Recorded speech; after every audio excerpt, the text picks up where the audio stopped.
Hello and welcome to episode 22 of Let's Talk Tactics. I'm your host, Zach Burrell. Hey, I'm Dana Wu. And I'm Locke. This week we will be quickly wrapping up our experiences for CM5 and getting into a hot topic lately due to CM5 and also some side tournaments and just general free match battles because it's kind of spreading a bit. That, of course, is the Keen Blade and Ildyra combo. Double quick into a lesser extent, but we kind of want to touch on both of those this podcast. So if you're learning, or you want to learn about those or how to use them, how to play against them, whatever, here's your cast. So how'd you guys do for the rest of class match? I ended up at 48. I think. Well, I'll just let you guys talk about it. So, Locke. I ended up at 21. I right after the podcast, next couple of days I had like rough days. I think I lost once, and then I lost like 3 times the next day. But then after that, somehow I picked up. I only lost twice, and I almost made top 10 if I did not lose, like if I did not miss a full life. So. What percent? 97%. So. Welcome to the club. Yeah, I think I missed. There were definitely some 90 somethings I missed during it. I don't think I missed a 97, luckily, in this class match, but I definitely some like 95s or something, or 96s. I remember it was funny in the stream. I hit a 96. They're like, of course you're gonna hit that. I wasn't 97. I'm like, yup. But Daniel, how'd you end up? Yeah, so thankfully I didn't have to worry about missing any 97% or anything. I remember probably the closest percentage-wise thing I had was fighting the player Hassafir. I ended up running out of surefire bursts and had to resort to like regular attacks. And I won the game by hitting like a 38% hit on her, like from the side. So that was really cool. As far as like how the rest of my class matches went, kind of had a similar experience to Locke. I couldn't really build a win streak. I went like had a bunch of 4-1s or 3-2s. There was one day I had a 2-3, and that was working on like a Glaciella Chell Victoria comp that just didn't really work well for me. I don't know, for some reason I've never been able to really do Victoria like everybody else has been able to do, just because I never had her for the longest time. But ended up going 5-0 the last 2 days and ended up at rank 40. So I'm pretty happy about my team that I eventually ended up with, that I wish I had stumbled upon sooner. So Nice. Now, what was that final team? Yeah, I was gonna say, what was the team? Well, yeah, so I was thinking of bringing it up later because of the way that I used Keen Blade. So it was Glaciella, Phoebe, and Gilgamesh. And Gilgamesh had Rob's TMR. Nice. And then, Locke, what was your team specifically at the end? It was Ruinstern, Phoebe, and Glaciella, with Ruinstern having Rob's TMR. Okay. Man, 2 Keen Blade people.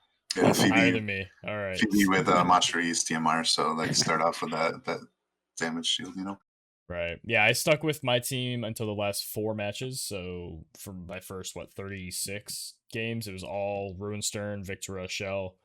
But the last couple days, man, I was just not performing well at all. I think part of it was I was too comfortable with the openers and the lines that I just started getting kind of complacent with it. And there were a couple times where I was just like, it's going to work and I'm going to win, or it's going to not work and I'm going to lose. And I got way too loosey-goosey. So on the last day, I lost my first match and I was just like, oh my God. So I removed Victor from the team and I stuck Ravies in there. And I started just doing like the regular Kane TMR, move 5, no percent to hit you. I'm just going to charm you directly, Ravies strategy. And worked for 4 games. So I ended up at 47, and by the end of the night I was 48. But I think actually it must have been only you then that moved into the top 50, because I know you went from you were like 70 and you moved all the way up to like 40ish, which is past me, and that knocked me back one. But I think I started at over 100 actually, and just like blitzed Really? through the ranks. Yeah, because I started with a 6 streak, and then obviously went up to 11. Sure. But yeah, so I think you must have been at like 47, and Jay Benson was at like 49. Mhm. And yeah, I didn't see anybody else climb, so like didn't push anybody out, Right. No one that matters apparently, because somebody got pushed out. But let's go look at 51 and see who it was. No, but the Ravies thing, like obviously I'm not a big fan of Charm, but it does exist and I had to deal with it the whole time, and it is a decent tool against Evade, which I didn't always have game against, because I mean, even with the Roar of Ruin buff on Ruinstern, I mean, I was only maybe Some teams, maybe if they had softer gear or something, it was 100%, but a lot of them were like 60s and like 40s, and I was just high rolling people. And God, I have to share real quick. Like speaking of charm, like I ran into a Kane Ruinstern Zazen team. Guess which my first target was? Zazan. Yes. Yeah, of course. That's how important charm is to like fight against. Yeah, It's ridiculous. I've only got charmed once the entire game. Like always taking them out as soon as I see them. So Yeah, no, and that the one charm that I did get was like a freak thing. Like Zazan was gonna go, and I didn't have anyone in there. Like that was going before, and I saw Gilgamesh charging, and the charge was before Zazan went. So I'm like, he's definitely not going to quicken Zazan. Like, why? But he does for some reason. And like I had Keen Blade like just to go like right before Zazan goes, and then that quicken just like messed me up, and I'm like, what the heck? Like, how did you know? Anyway, so that was like a mistake that I made. But other than that, it was. Yeah. I don't even know if that you can't even count that as a mistake. You just like you It got was just- outplayed. Yeah. Exactly. I think for anyone listening that like is kind of hesitating on like what kind of team comps they want to do, and like whether or not you have like a healer built like a lower like MR or lower, like charm is still like I saw like more than one Vadim this last class match. So like yeah, maybe consider charm, except for next class match because we're anticipating a lot of status resistances. Yeah, I mean, it's nice too. Well, charm's not nice, but the availability of charm units is pretty nice because a lot of people have developed Mia or Vadim or Vistral for mugging in the guild chambers. So you just have these MRs kind of and SRs sitting around doing another job for you that now they can actually come and be useful in the manual content as well. So that's kind of cool. And it's not like you need to have a super duper like mage masher. Maybe you don't have Venera, so you never built one. It's like you don't really need the damage. They just need to be able to be fast, evasive, and get in there. And sometimes not even that. You just have to get a nice quicken or something and just have them move up really far. So I definitely faced a Vistral. I don't think I faced a Mia, but Zazan. I mean, a lot of the lower rarity charm units were prevalent in my matches. One of my guildies actually was playing the Ruinstern Dwayne Zazan team, and he ended up hitting Diamond Masters by the end of it, and he started in like gold or something or plat, and like he just blasted his way up. Was it Pocket or Suiko? Yeah, it was Lucifer. So he asked me, he like sent all of his units. He has no MRs built besides like Mont, maybe. Like I don't even know if he has Mont built. He's like, how am I gonna play this class match? I'm like, what about these? He didn't have Halloween Lilila. He didn't have enough like 70s. So he just literally had nothing. I'm like, just finish your Zazan. So he finished Awaken him. I built the Steam for him. And I'm like, all right, put this gear on here. This is, and he switched around. And then he like the next day he screenshot like it's working. he's got 2 people charmed and one's dead, and he's like, it's working. You monster. Yeah, and then by the end, I think he took Dwayne out of the team and put Agrius in or something. Like he was switching Agrius in for one of the two like Dark Bros. And doing fairly well with that as well. So I think that was another one where he had like disable, confuse, charm on like everybody doing his job. But yeah, so lots of interesting things. And to talk about my guild too, it was really cool because the last couple days, people were getting more vocal about actually playing in the class match, which I think I noticed from a lot of like we've had a big influx of players in the PvP Discord, and in my guild we had like 7 of us in the chats at the end of the nights. Like I would turn off my stream and then I'd go to the guild Discord and there'd be like 7 people like just like talking about class match and like 3 people streaming their matches at the same time, and we're just like watching through. It was like a little party. It was fun. I know that you've always cherished this like goal of having like a pure like live PvP only guild, and like it sucks like that we have these guilds that have been established way before we like really came together as a live PvP community, you know. But it's cool to see the progress of your guild as it progresses more with live PvP. That's cool. Yeah, we got our 30th member today. We're back up to 30. We'll see if nobody burns out in the next 24 hours, because that's always what happens when you hit 30. Someone's like, all right, I guess I can leave now. It's like, no, stay.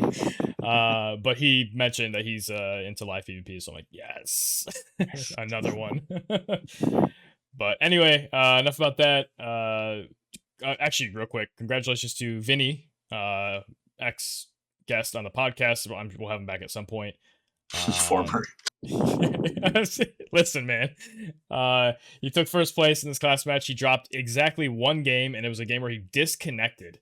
So, and he, by his account, he was saying that it was basically a win. It just, connection went out. So, crazy showing from the player who is not at all a whale or even a dolphin. Bacterium. But yeah, bacterium, as he says. He was playing double quick and Glaciella with Shell and Nivlu. He was on our podcast about agility tuning and quick and all that. So, I mean, go check that out if you want to hear him talk about it. He basically is taking all that knowledge, refined it even further until now, and then took first place in class match. So, congrats to him.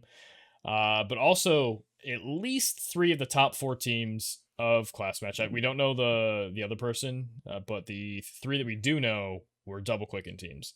So, very successful strategy, and it kind of leads us into the topic for this week, which is, I guess, the overall topic is taking extra turns or being unfair, as some might call it.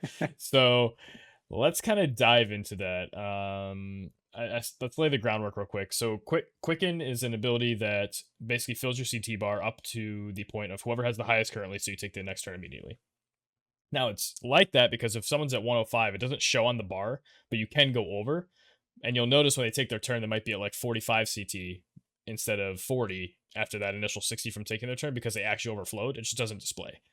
So if you get quickened when someone else is like 105 on that same clock tick, you have to meet them at 105 to take the next turn. So that's generally how that works. So you take another turn. Then Rob TMR, which is called Glinting Armor, is a tool. I'm just going to call it a tool because it's not even an armor. It's just, at this point, it's an ability. Like, no one cares what it does other than that. No, I'm half joking, but it gives you 20/tech for 3 turns for allies and like a little square around you, kind of like Rain's TMR. But more importantly, it restores your CT by War Division's calc says 500x. That's because their scale's on like a 1000 for like the data mining and calculations in the background. That's why decimals work. But it's basically plus 50 CT. Ildyra LB, as we know and love, gives, how much is it? I always forget if it's 60 or 80. 60. 60. That's what I thought. It's 60 CT. So if you combine them both, it's 110 CT across the 2. And if you use them in sequence and clock ticks go by, like it ends up skipping turns. So Locke, you've used it quite a bit at this point, right? So I've never used them together, but I have. Okay. I've played other people that have used it. And then, so I'm very familiar with it. Wait, Daniel, have you used them together? Yeah. Okay, so kind of describe how you would set up a team to make it happen and what the goal is of the team composition, combining those 2 abilities. So it's kind of complicated to get into because you have to have a team that is basically the goal of the team is to have as high agility as possible. Especially for your Keen Blade user. And I wish we could have like Lucky or somebody on this time so that like he can really go, like they could go into like their strategies for like just hyper agility tuning. But so like you can get a unit to like 120 or whatever and be pretty sure that you can get the combo off. But basically the fundamental thing about the combo is that like you need to go first. At least the Keen Blade user, so that they can buff CT of the units that are slower, quote unquote, and especially like Ildyra, so that she can get her LB off. So basically, you're ensuring that you get like the first 2 turns, a round of turns before your opponent goes, but like you have to position your units so that they can all be in the area for the buffs, like not just Keen Blade, but Ildyra's TMR. So, well, except for like she doesn't have to. Ildyra's LB. Yeah, like her LB. Yeah, so Ildyra doesn't have to like hit herself with her LB. Like it's she just has to like hit who she targets. But yeah, so it's this weird kind of, I guess I would say, niche. Kind of composition where like you don't really focus on like damage or defense or anything. It's just pure agility, like Cactuar VC, like Scion or now Black Rose Helena or whatever. Just like as much, obviously Secret Orders, just as much agility as you can stack and to be able to make sure that you kind of stack the odds in your favor for whether or not you can just get as many turns as possible before the opponent's turn. And so you don't really have to worry about damage because you're taking so many turns that you're just stacking like attack types and stuff, and that's how you win the match. Bitches don't die. No, I was kidding. Yeah, without like them getting a single turn. So yeah. Right, and so the armor is equipable only by the like quote unquote heavy armor classes. So yeah, it's armor. Yeah, it's interesting because like it increases slash attack, and it's really relevant for at least the unit wearing glinting armor, because like almost I think every single job that can equip it has a slashing job. If I'm looking at the jobs, it depends on who, like Glaciella technically has ninja sub job. Yeah, for technically sure. has thief sub job, but yeah. Yeah, so the two fastest holders are OG Stern, so like the original Stern, and Glaciella. Now, what would surprise a lot of people is Glaciella has two 12% agility passives, but she can't get as high as original Stern can. I think he beats her by 2 agility, if I remember correctly, when you stack everything maxed out. And that's bells, or in Glaciella's case, you could technically put... I'm sorry, not bells, because you have the glinting armor. It's like double Hermes, right? Or in Glaciella's case, you can use the Wind Spear that gives +5 agility plus like a 6 Hermes, and it gives you the same. Because of the way agility stacks, 2 6 Hermes is the same as a 6 and a 5. So, yeah, they're like at 114 or something, or 111, somewhere in that range before Affinity, and then Affinity bumps them up to like the 120s. So generally, they take the first turn. And there's a clip on my Twitch, which actually might be out of, like, it might have been pushed out. Now, I may have to make a clip and put it up on YouTube, but you may say, like, oh, well, they take a lot of turns, but you have to, like, spawn near them. It's like, no, on the free match map, we spawn in opposite corners, and they walked across the entire map, and I got cleared out by a Ruinstern Hazard Crush. Like, there is no counterplay if you don't have a unit and you say, oh, well, you just have a fast unit. My shell had 104 agility, 108, something like that. Never took a turn. It was absurd. And that was the first day where I was like, oh, this is a problem. So yeah, it's one of those things that, like, I saw the TMR, and like we knew how Ildyra worked, and it made sense that you put them together, take a bunch of turns. And it's interesting. That's the cool thing about it. It was an interesting effect. It gives you a buff. You have these plays you can do with it. I know, Locke, you talked about, you've done stuff like in between where you just Keen Bladed for, or Daniel also talked about where you Keen Bladed for value, where it's just like, oh, they're gonna hit me, I'm just gonna bump up my next turn in the middle of a game. No big combo with Ildyra, just value play, and that's cool. But is it okay? So, yeah, give me some thoughts. I don't know if one of you has something immediately on your brain, but about this TMR, and if you think it is unfair or if it's just powerful. That's a good question. I think both. It's really like any kind of CT manipulation. Like, it's going to be unfair but powerful.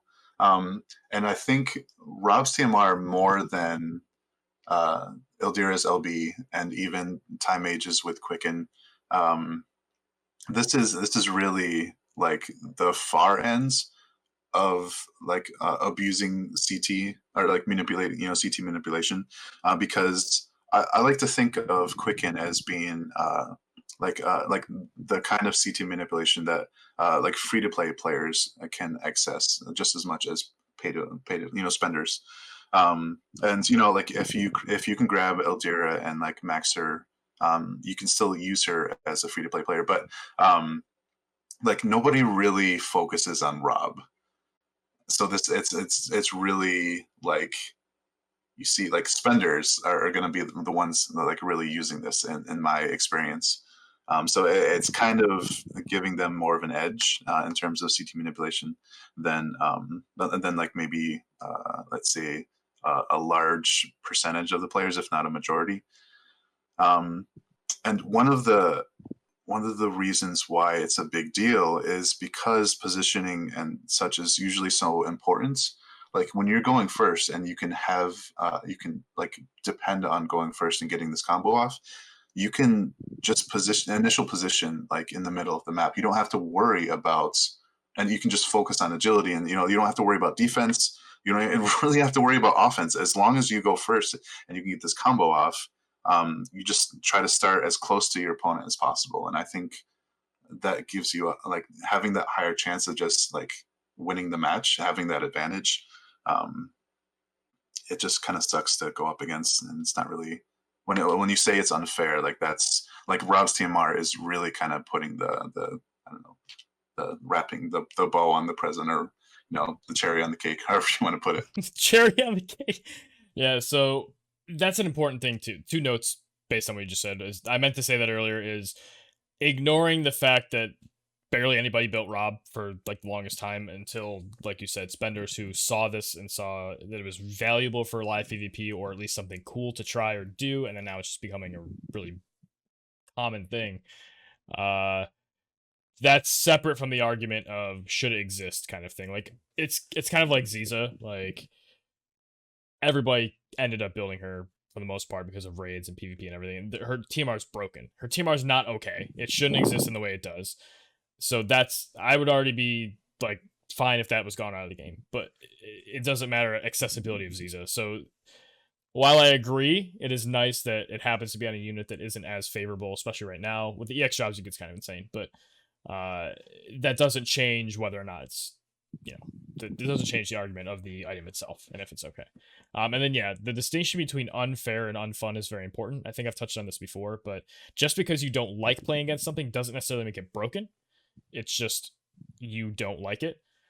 Whereas there's something you can somewhat measure something being unfair because it is just either miles beyond something else. It breaks fundamentals of the game that shouldn't be able to be broken. Again, shouldn't is an opinion, but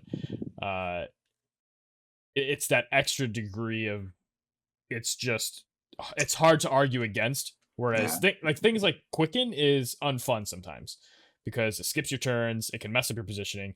But I also find it a somewhat essential tool to exist because of problems that people have complained about with like turtling and stuff. It's a tool to stop that, and I feel like it's a necessary evil because of that. Now, double quicken is kind of another beast because you can just blow people out and move across the whole maps, similar to how the TMR works. But your opponents still do get a turn, usually. Either they go first because you're tuned to go on the second turn, so you get instant triple turn, or you go first and then you have your stuff charging, and they generally will get 1 to 2 turns before your double quick and target starts to go. So there's at least some interaction and ability to counterplay, put a buff up, put some barriers up. But the Keen Blade thing, just that doesn't happen. It skips all of that phase and goes right to the kill. So that's, I think, some notes to think about while we're talking about this. But Locke, your thoughts so far? So I kind of agree. I think that I think the combination of Keen Blade plus Ildyra getting that extra turn on a very small map is I would say that's the line where it breaks because you don't get any chance to do anything. For example, like if you have a hyper carry like Glaciella and you have 2 quickens, you can kind of achieve the same thing, right? Like Glaciella can leap and then use her Kiza's TMR leap and go and kill everybody in like 1 turn or 2 turns, whatever. But the distinction, in my opinion, is that you have a small window where she's charging. Right. So so in most cases, like the charge turn is already 2 ticks, at least 2 ticks, if not more. And that's usually like, say, like you can probably get away with like 90 something agility to take a turn in between. In that turn in between, you can get things like Sentinel or Immortal Spirit off or something and protect yourself from getting wiped out. Like if you have a very, very slow team, okay, well, then you shouldn't have that slow of a team. But the bar to survive it is not insanely high, in my opinion. Like if you have a 95 agility something unit that and you're trying to survive that combo, you can use like, say, again, the things I mentioned: Sentinel, Immortal Spirit, shields. You probably can't get off buffs like Protect because it'll take some charging time. But you have some things you can do some things, and you can also move your units around as well so that they're not all clumped together to get hit by that leap strike or something, right? Whereas with this combo, there's nothing you can do unless you have a higher agility than that Keen Blade user. It's very hard to survive that. And I've done some calculations myself to see what the agility of original Stern and Glaciella is when they're doing this.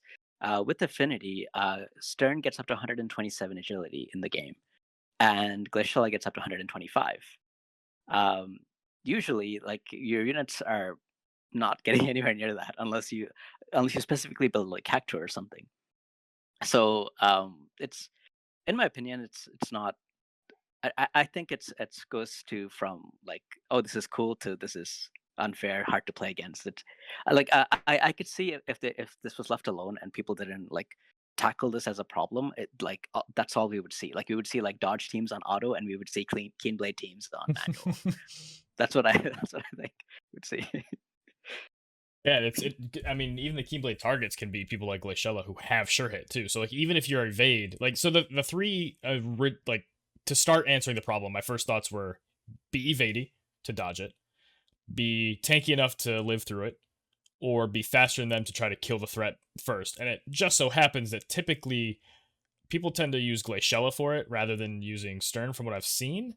I know I think Lucky uses Stern because he's faster, but I think people use Glaciella because she's a reliable damage source. Maybe I'm wrong, but I've seen Victora too, but she's slower. She has sure hit. So even if you need to back her, like if she's not the third unit that's like the kill unit, she can still generally get an attack turn in there because it's Keen Blade first typically. So on the second and third turns, they get to do stuff too. So Glaciella has the sure hit. And but anyway, so because it's Glaciella, Frederica and Nivlor are some of the fastest units in the game if you stack agility on them, just because their base is so high. Frederica has the advantage of having Shadowrunner for additional agility. But so you have a chance to kill Glaciella or Ildyra. But So they can do it from across the map. So you might just not spawn close enough to them to even be able to do it. So it's a tough issue. So Locke, I know you have stuff to say about that. So like I've been doing a lot of matches over the last 2 days, probably around like 40 matches or so. And of the manual matches that I played, I think about half of them were Keen Blade users. So wow, that's a lot different than months ago. Yes, I've seen like so many variations of it too. Like I've seen one where Victora was the Keen Blade user and Sakura was the hyper carry. And then I've also seen one on auto as well. Like someone managed to get this combo off on auto, but it was like a lot slower. So like manual players will likely have some chance of killing this team on auto. But I think that's the reason why people are starting to switch to Stern. Like if this is what if you're encountering other Keen Blade users a lot, basically your Keen Blade has to be faster than their Keen Blade and you win, right? So I think that's why you switch. And the second thing is against evade teams. If I'm using like Fenrir, because like the Keen Blade user will likely have Odin because you want to have the highest agility ever. So on your hyper carry, say it's like Ruinstern, if you put Fenrir VC, sorry not VC, if you put Fenrir the Esper on him, he gets 28 AP. So if he uses Roar of Ruin, that comes up to 36, and he can use Hazard Crusher. So if you give him an accuracy card like Blades of Grass or Aegon VC, that's 15 to 25, and then plus 40 accuracy from Roar of Ruin. And the dodge team that you're fighting does not have a chance to use your dodge buff. So that's a lot of stacked accuracy, and the evade teams don't have a chance to evade, like have their dodge buff on yet. So usually, I think the chances to hit them are still pretty high, even with just Ruinstern, even if you don't use Glaciella. Right. That's why I think it's a problem. Like I think if dodge was the natural counter to this team, then I think it's an okay combo because you're tossing coin on who you're facing, and if you face dodge and you lose, then okay, that's a kind of right, fair. You get the sort of triangle effect of like exactly the meta rock paper scissors type thing, which I'm not a big fan of rock paper scissors metas, but at least if they exist, there's always counterplay and gameplay, and it's not just you're not just screwed by this one like SS tier thing. Exactly, yeah. So that's again the reason why I think it's unfair, because I don't see like a natural counter to this. And tanking through it isn't, again, because like we said earlier, the main thing is the counterplay exists, but it doesn't happen because you don't get a turn. It's so niche. Yeah. The tools exist to stop it if you can get a turn. And I think I do want to add that like I think part of the reason why it feels so bad is that this is like the epitome of like a glass cannon build. Like you're really focusing on just doing as much damage. You're all in basically. Like if your combo doesn't work, you're really. I mean, like unless you have the chance to like take out one or hopefully at least two of the other opponent's team, you're kind of screwed. Just similar to a double quicken team, especially with like a hyper carry, like Leishella. If your hyper carry dies, then it's basically kind of over, right? So the fact that like there's like kind of a high success with using it because people aren't really expecting it, and like how are you going to like anticipate like this build on top of everything else that in the meta, you know? It feels bad that it's working because of how fragile it actually is. That's a fair statement, yeah. So, okay. So now let's talk about potential solutions, which we've already discussed are difficult, but let's just kind of work through it. So the first thought is be faster. What tools do we have to be faster? It's I mentioned Frederick and Nibble already, but do you guys have any other ideas for that? So I've toyed around with units that can spawn we're talking about a mash battle because this is kind of what the situation is right now, right? So if you know your opponent and it's using this build and it's going to spawn right in the center, you want to also spawn right in the center and be faster. If you can use Frederica and Niblu because Niblu actually doesn't work, but Frederica does. She can get up to 126 agility if you don't use the Ras Ageti gun because that's -3 agility. And you also don't want to be using the Cactuar VC because, like again, she has very low agility. Not agility. She has very low attack. So if she doesn't one-shot the like Lishella or Ildyra, then there's no point, right? They're still gonna get their combo off. Now, if they're Stern though, then they have 127, right? Yes. So what do you do in that situation? So you can't use her. So I'm just going through the solutions that I picked out. And the other thing is that if Ildyra is spec'd to resist missile attack, and you don't one-shot her, it's harder to one-shot Glacial than it is to one-shot Ildyra because she's a mage and has lower HP. But if she puts on like a platinum robe, you can't one-shot her if you don't have your aim buff first, because that's a huge source of damage. So, but that's all I could try with that. The other two units that I found that can combat this problem is Kiza and Venera. Venera, if you use her Thief sub-job, she can go and steal time the Stern. But she spawns with higher yes, agility? Venera can get up to 131 agility while holding Secret Orders. Woo! And you get the slash bonus from that, which is nice, instead exactly. of having to like waste a slot, so to speak, on Cactuar. Yeah, so that's the other thing. Like I'm trying to build a team that's like not only does like if it's only doing this, then it's kind of a waste because you're also going to be encountering other teams, right? Like I kind of want to build a team that still has a decent chance of doing something else. So Secret Orders on Venera, you can build a slash team around that. Right. And so you have your 131. So you don't have to use like the maximum agility. Like so I put like 2 boots on her or something with the not 2 boots, but I put like Kiza's TMR 1 boots and her Hermes sandals, right? Hermes sandals. Yes. Okay. Hermes sandals is the boots. Saying boots, I'm like, boots? Which boots? Hermes sandals. Yes, TMR? The least protective boots we've ever seen. So you don't need to put 100. You can take Hermes sandals off and lose 2 agility and still be at 129. But the idea is that you would use her to go and steal time the Keen Blade user. And because the way that it's set up, the other 2 units only get 10% agility. 10% affinity instead of 20. Because like that's just how it is when you're spawning it to make sure that you go and kill it in the corner. So because of that, if you steal time the Keen Blade user, your other units will likely be faster than the Ildyra and most likely the hyper carrier Ruinstern. So you can kill off the Ruinstern and their team is dead. So, but you're throwing in a lot of agility. You need somebody to have the 15% agility card, either the Ramsar card or the Black Rose Helena card. and you need Venera to hold secret orders. Okay. The third And solution then was, obviously tune up and thief lore, I assume. yes, yeah, you need both agility passives to pull that off. Wait. Did you have your jobs all 15'd? Yes. Okay. Just making sure. No, you can't say of course, Daniel, because that was not the case recently. I didn't even say it. You didn't. I didn't even buzz in. You could just see I me saw saying your mouth. All right. Anyway, sorry. And the third unit that you can use is Kisa. So Kisa can reach the agility of 130 with secret orders, and so she can just go and charm the Keen Blade user. If it's Stern actually has -5% charm resist, so you'll very likely get that off. But if it just so happens that you're fighting against somebody who is like charm resistant, she can also use steal time as well. So she can pull that off as well. And again, like if the people that you're fighting have like 30 faith or something, and it's very hard to get that charm off, you can steal time, or you can also just charm the Ildyra. You can charm any of them to Still vision, yeah.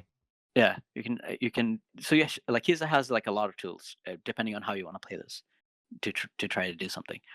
And then Garvel might be able to get up to 127 agility with like Capture VC, but I don't know if you want to go like he has, because of his passives, he has a lot of damage already, so he might still be able to get a kill with the Capture VC and having Odin with like Man-Eater or something. Yeah, I mean, like if you put Capture VC on him and you have his 5-turn buff, like he still has 60% magic from that. That's more than Ramu. So like, or at least Ramu Party. Obviously, the bestow is different, but I could definitely see him actually being pretty useful for that once he graces us with his presence. So those are the solutions that I found when you are fighting, when you're trying to take them head on by having them right in the center across from you, by having somebody outspeed that like ridiculously fast Keen Blade user. I think I'm gonna have to play some. I'm gonna have to build a team like that just to queue it in and try to find Keen Blade people, which sounds like it's not gonna take that long. And see how that feels and if that solution seems like a viable route for the future. But okay, now who was your in your brain, like who would the third unit be for that a team like that? So this is not the team that I built. Like I would only use one of these to fight. Oh, so for okay. example, like I had like a Venera with Little Leela, and I think I used Glashella as the third. And what I actually ended up doing was I would move Venera and Steal Time, and then I would use my Little Leela on Arithmetician Subjob to CT average. So I'm like, well, you're trying to take an extra turn, I'm gonna do it to you. This is how it feels. So then like I would just very easily clean up. So that was one team I used. Kisa is actually like I don't like using Charm. So I'm building her now just to like play against this and like to see what it's like.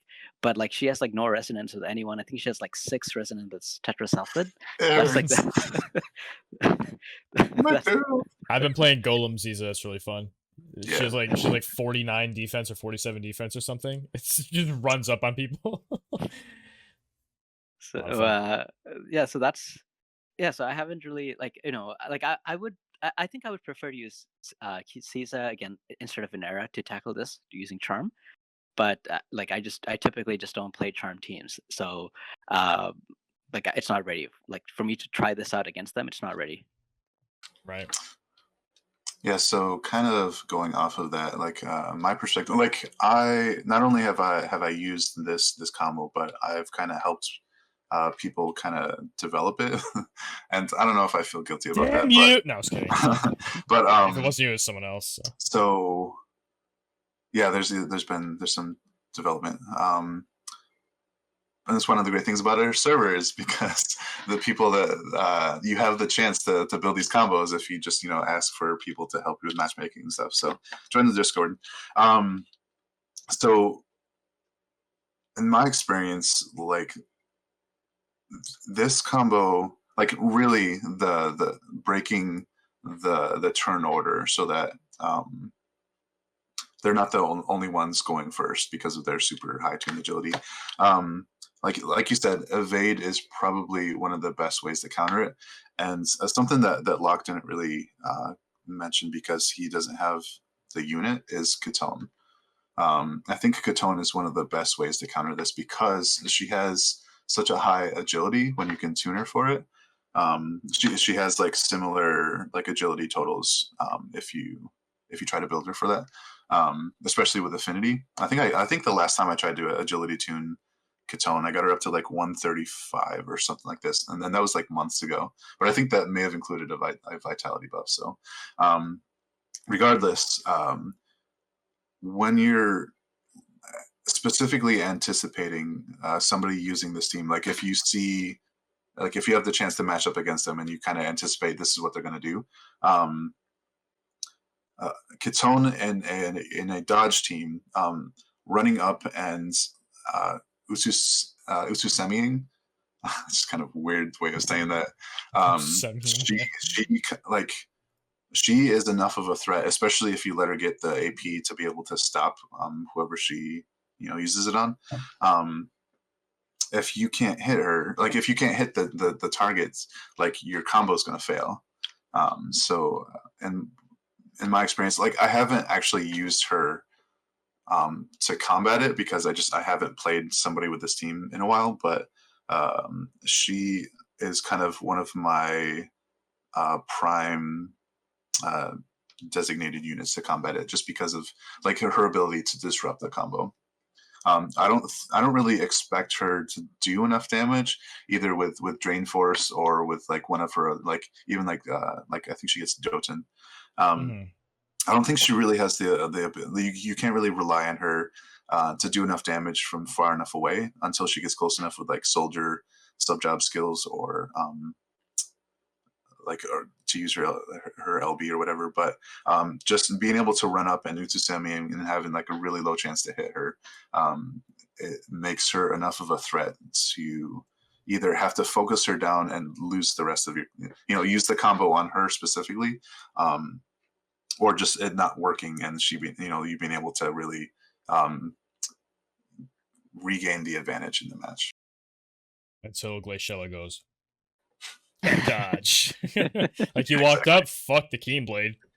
Yeah. Eat this. Like Glaciella is kind of a prime unit for me to use for the Keen Blade combo. Like in fact, like the one I've been using for months is like my cheese water team of Glaciella, Winter Ramada, and Ildyra. And it's like it was really nice using the Siren VC for damage instead of like anything else. So yeah, I think giving up the 2 agility from Stern, like if it literally becomes every team is Keen Blade or bust, you have to use Stern because you have to be the faster one, or like maybe you can find some other crazy tuning to do or something.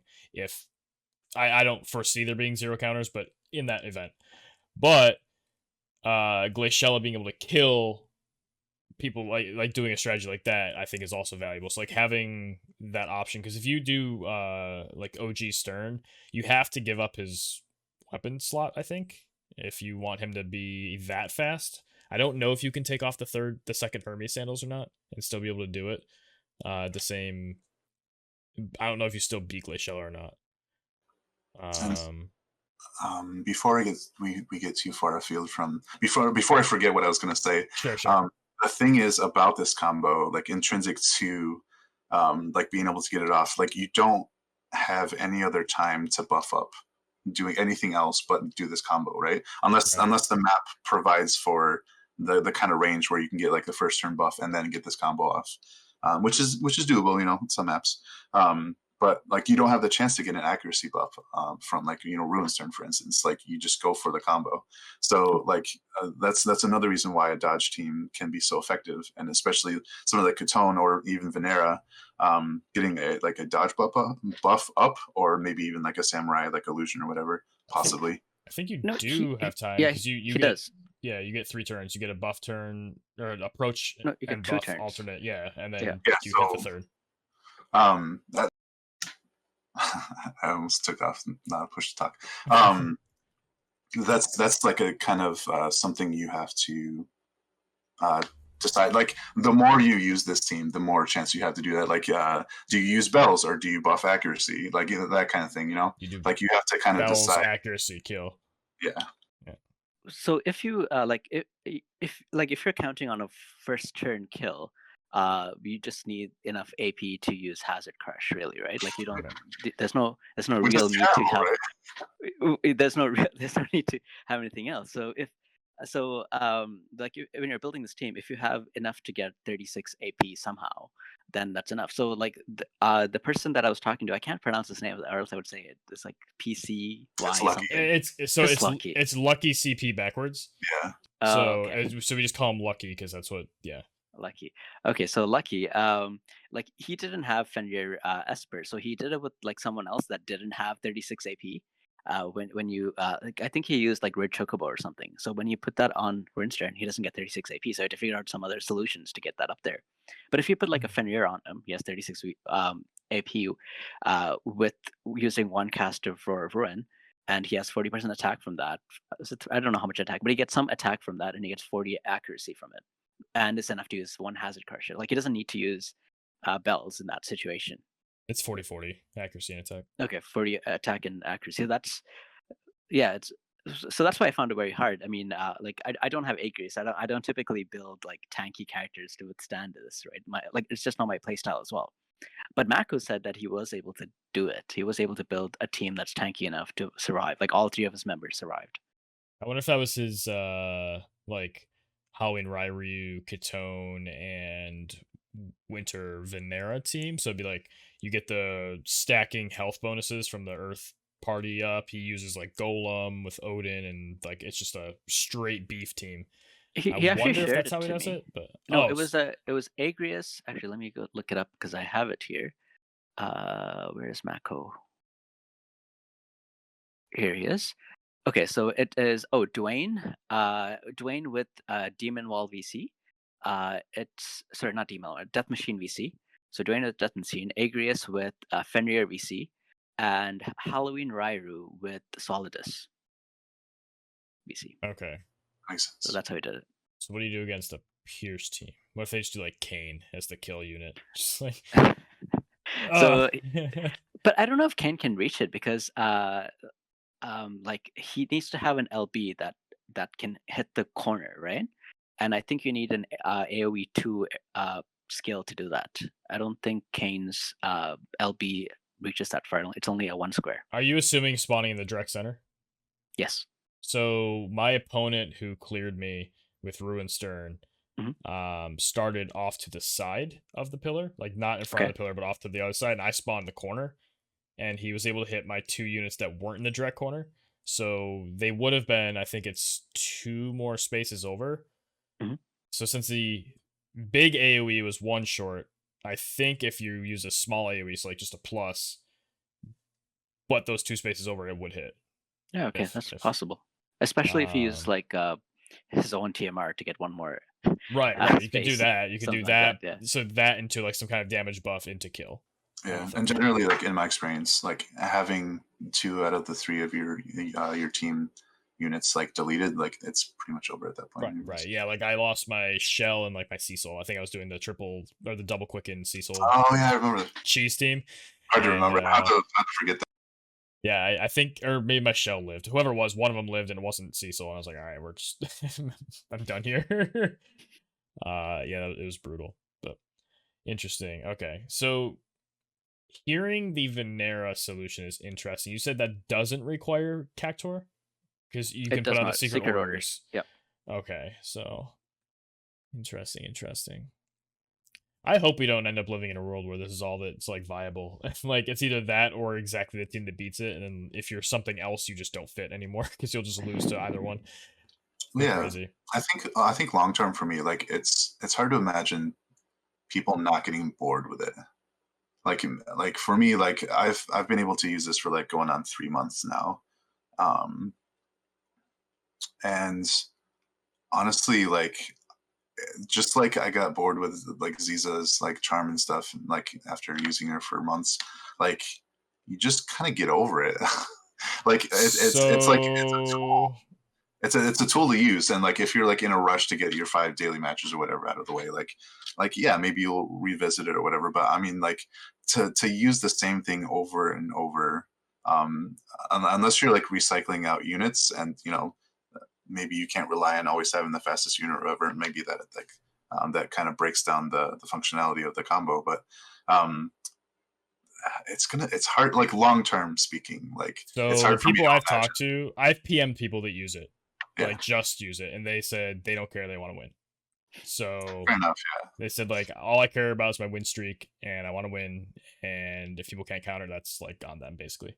It wasn't that direct at the end, but the general idea was I want to win and I want my streaks. Yeah. But like, how long have they So been doing that though? Like, how long can they keep that up? I Is my question. think the mindset is generally I don't care how long it is. It's like until someone can stop it. But yeah, even if you go on for like a month, like how would that change match Yeah. battle? I mean, like right? if you're not having fun playing anymore, like I can't. I don't agree see- with you. But No, like having used it for months, like it just stops being fun at some point. And like if like the whole just wanting to win and like just in it for winning as opposed to in it for having fun while winning. I don't know. Like it doesn't seem very God, what's the word? satisfying. Long term. Okay. Like I can't think of the word. Um, Well, where like what you keep it going long enough for it to be like still rewarding. But yeah, I guess we'll have to see as the months go by. So one thing I did think of too that maybe this is true, maybe it's not. We'll have to see how it works out. But EX jobs are a thing that are coming, and along with the EX jobs, we'll see some units get additional agility. Not all of them get agility from their jobs, but some get like 4 or 6 here and there. You'll see more health bars, like bigger health bars. If the elemental mastery stuff comes, we'll get the HP from that as well, based on how many of like whatever the units you have maxed out. So if you have a lot of ice units like I do, your Agrius will have much more health. Maybe you can tank through it. So the additional stats from these could potentially help just naturally filter this out if people can no longer one shot you on the first turn, just because you have higher base stats. Or continue it.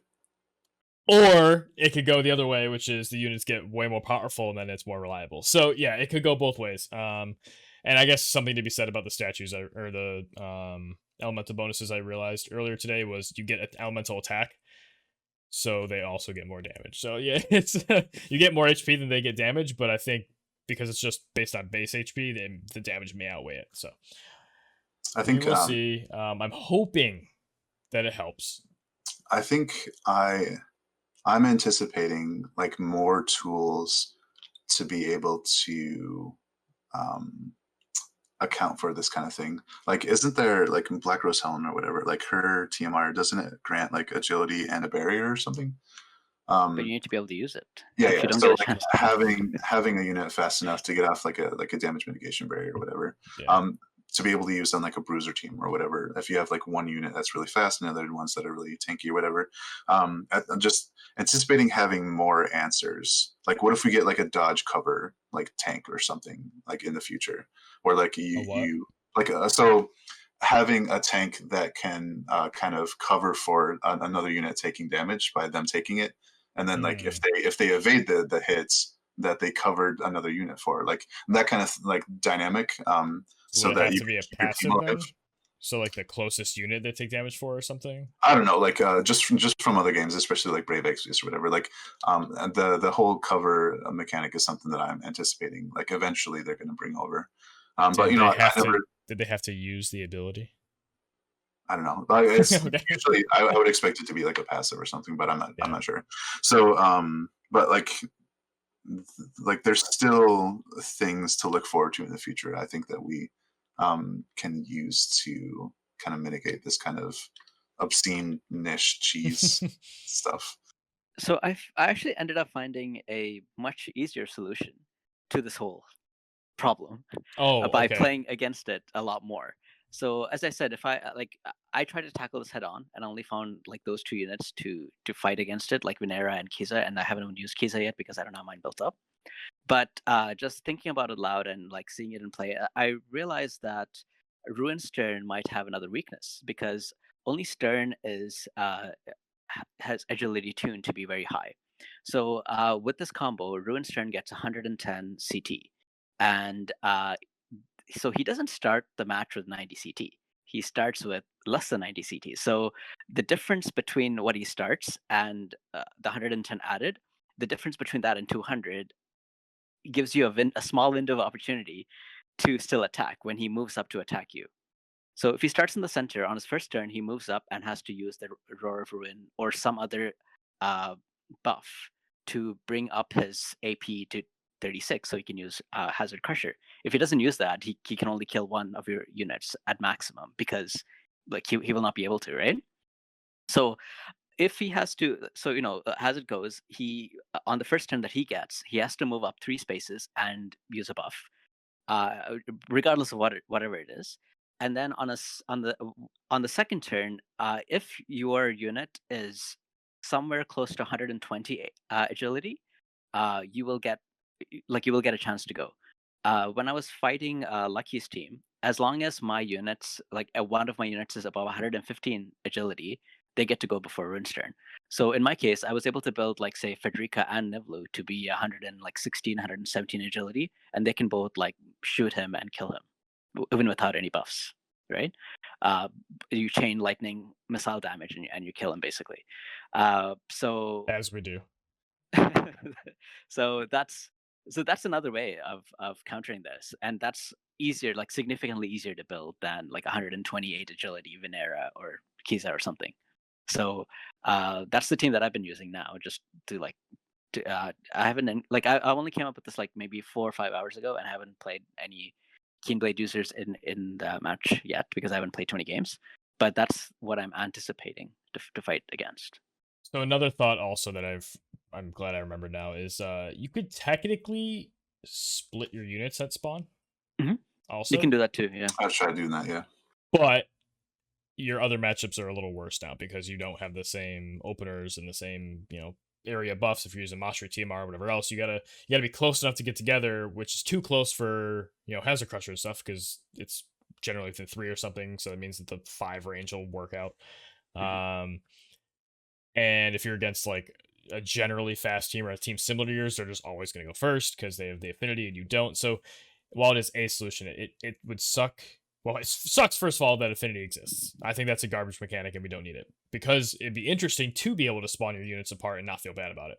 And you could come up with cool strategies with that. But as it exists now, that is another idea. Do you guys think that's viable at all? I don't see it just because it hurts other matchups too. Again, though, if it becomes a big enough issue where this is too much of it's too saturated in the meta, then maybe it's a potential solution to consider.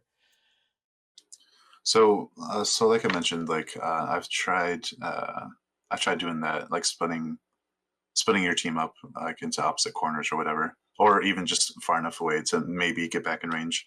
And I think you really have to consider what units you're separating. If you're separating a high agility unit, maybe Frederica, whatever, being you kind of force this combo user to decide what is the higher threat, the 1 unit or the 2 units, or it doesn't have to be it doesn't even have to be a high agility unit like Frederica or any of the other hyper carriers or whatever. It can be in a team of bruisers or whatever. You're going to be too slow to really do anything. So have a high sustain unit. I don't know. I don't really use Halloween Ryu, but I feel like he has some high sustain with his Drain Evocation, his Saintly Healing, his Mortal Spirit, that kind of thing. If you use a unit like that on their own, who's just a major threat just on their own, I think it's definitely a viable strategy. Or even just a fucking charm unit, dude. Being able to split the priorities for your opponents can maybe work to your advantage. Alternatively, the argument could be maybe they just don't even combo. They walk up and kill your solo unit by taking 3 turns because they're fast. Maybe they just do a Keen Blade and just go pop, pop, pop, and they're dead. What is that worth it? 'Cause now you don't lose 2 or 3 units. You lost 1, and maybe now you can counter back because their team is generally built. Their Keen Blade carrier is, unless it's Glacial specifically, it's generally going to be a little weaker because they don't have as much gear on them that's not for just pure speed. So maybe they're sort of on a half unit down to start. And maybe there's some counterplay there, but more importantly, maybe they're down AP and they need to rebuild it. Yeah, that too. Yeah, like so they still have the Ildyra LB for value later, but yeah, I don't know. It seems like an option. I don't know if it's a good option though. Locke, any thoughts on the whole splitting thing? Yeah, Lucky said he faced a player that did that, and he never won against him. Like he would lose, and he said it's not that he split them out like to opposite ends. It was still close enough, but just like 6 spaces away, so that you can't hazard crush 2 units at once. So that's how he like he Does said he remember what the he units wasn't were able to fight that. specifically? Sorry. Does he know specifically what the units were? No, I don't, and he doesn't. Like, I've asked him to reach out to him to ask that. Like, he knows that player, and he said that he's a good player, so he thinks he does pretty well, like against other matches. Because that was my first question, like, how does he handle other matches that are not Keen Blade? Right. And he said he will ask and get back to me. So I haven't heard back from him yet, so I'm waiting for that.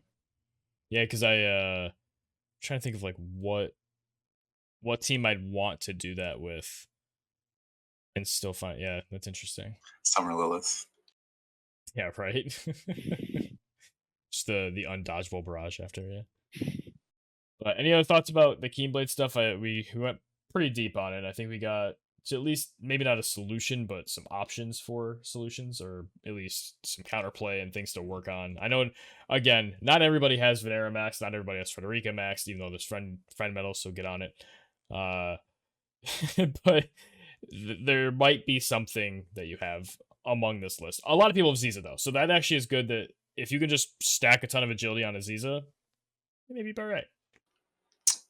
I think my last thought on this is that like it's fortunate that we haven't seen like a really high agility caster that starts with this pool of AP. I was thinking Sakura, but I don't think she can really get too high of AP or agility like that. Leela Even gets though up there, but yeah, having a unit that starts with just enough AP to just like have enough turns to just wipe out your team, especially if they have like a guaranteed hit at all, like can really increase the chances of this combo like sustaining like moving forward, now any I guess to touch on the other sort of combined topic that I thought we were gonna get more into, but maybe we don't have to, but double quicken in general, quicken and double quicken, kind of giving them the unfair and unfun check. How do you guys feel about those as a strategy? I know biased because all of us use quicken in the class match, so Locke, we can start with you. So I mean, like in terms of like if we had an option to say a unit cannot be double quickened, I would support it. Like I think that's okay. But do I personally feel that double quicken or quicken is too much? I don't think so, because I think there are plays around it. Like for example, as I mentioned before, you have that time window to do something. You can sentinel up, you can shield up, you can bulk up basically to survive the damage. And and I don't know, like it's a lot. Sometimes it's a lot harder to play, because I was playing against somebody today, and I moved a unit who was a quickener. I moved him. I moved another unit, and I had the quickener cast something else, and they thought I was doing a big turn, and they had to like move up and use Ildyra LB to like get out of the way, and it was just a haste, right?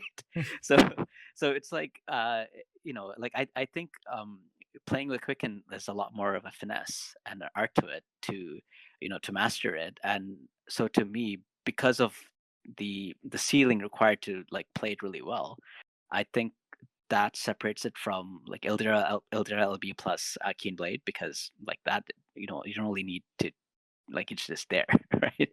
So to me, that's why I think it's okay. But I wouldn't, like, I would not be opposed to a nerf where you can't double quicken somebody. Like if you're quick and you have to go a whole turn without getting the same effect or something, like I would be okay with something like that.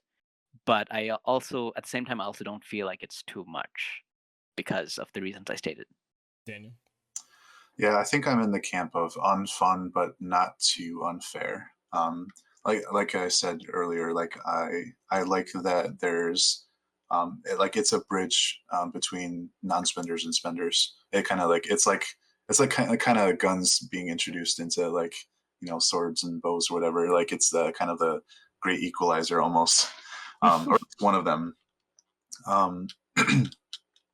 Kind of lost my train of thought there. I just want to make sure I'm understanding you. You mean Quicken is a tool for lower spenders to keep up with higher spenders because it makes the units that they do have better because they take 2 turns with the better unit. Better able to gain the advantage in the match versus somebody who has like a full roster, that kind of thing. Yeah, like the way I've said it is like say a free player has a Phoebe. Like say they built Ruinstern, they're but free to play, but they grinded him out. They really wanted him. They saved up for him. They got him, maxed him. Phoebe basically means they have Ruinstern, Glaciella, Ruinstern. It's like having your good unit that you've invested time into is almost doubled. Yeah. I mean, you kind of really need like Aziz's bells to really make it work. But it can happen over the course of however long you've been playing the game. The reason I don't think it's unfair is that like. So Vinny Valiant is a testament to being able to be a non-spender and still make it work and still excel at it. But I think there's a reason why we don't see this kind of thing like rampant like in every class match or every tournament, every match or whatever. And I think it's because it doesn't really matter which hypercarry you use. Like they all have a counter.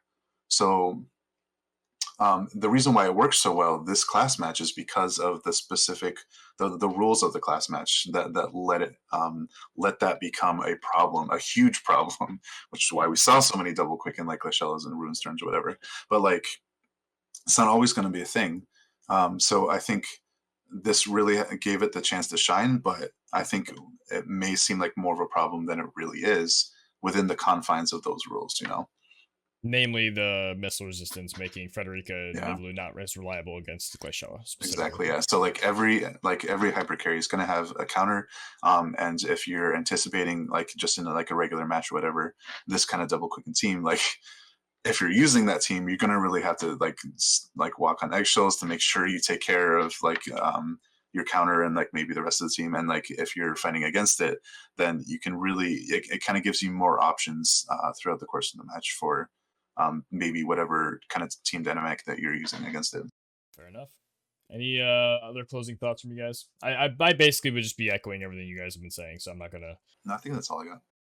Yeah, that's like I think both of the like just Ildyra's LB and Keen Blade, I think they're both very cool tools, and I specifically think like TMRs might actually be the thing that sets people apart. Like when eventually everyone will have like very good units, everyone will have a lot of VCs, and as soon as the match starts, you can see all that information. The one thing that you can't see is the TMR. So mastering, using the TMR at the correct activation, I think becomes like a very good skill to have. So I think it's a useful and powerful TMR, and I think the TMR itself is fine. I think it's just the combo when you're combining it to get an extra turn and obliterating everything. Extra 2 turns, yeah. Extra 2 turns, and obliterating everything before they get to move. I think that's when it becomes too much. But until then, like in itself, I think it's a pretty cool and nifty, TMR to have. Right. Going back to like my class match team, for instance, like Gilgamesh had glinting armor on. He had the chance to use Keen Blade, and it really helped me win a couple matches against even like another like Quicken user because of just being able to have that instant like 50 CT to be able to have an answer against like the other Phoebe trying to quicken like their Kane. Like I was able to. I had already built up stacks against the Kane, so my Glaciella was able to leap strike like instant kill Phoebe. Only because where before I used Keen Blade, Phoebe was going to get off her Quicken, but then Gilgamesh went. I was able to use Keen Blade to bring Glaciella up, and before the Quicken tick got off. So it's not just the whole Keen Blade Ildyra's LB combo. Like you can still use it in like a double Quicken team as long as one of your time mages can use it. So like that combo I don't think has really been explored yet, but it's still quite as powerful. Yeah, I've done there were matches where I had a time mage with Ildyra, and I did like a weird I started casting Quicken on a unit. Ildyra LB took another turn with the unit casting Quicken and the target. The target like buffed up, moved up. The Quickener moved, but I didn't do anything else, so the Quicken was still going, and then Quicken happened, and I got to like advance my team, and then the Quicken went off still, which was kind of cool. But I couldn't replicate it because it was a weird, like it was a turn 2 or 3 thing that I wasn't planning for, just happened. And I was like, oh, that's cool. But they're definitely cool tools, and just together, yeah, it's a bit of a problem. But all right, I think that will wrap us up for this week. I hope that was informative. I know we kind of ranted it here and there, and don't want to sound too salty, but I mean, you got to talk about problems when they arise, and this is borderline problematic. But at the same time, there's light at the end of the tunnel. Courtesy of Locke. Kind of talking me off the edge here. I'm about to go test Venera out in some live PvP matches, but until next time, I've been Zach Bro. I've been Dana Boone. And I've been Locke. And we'll see you next time.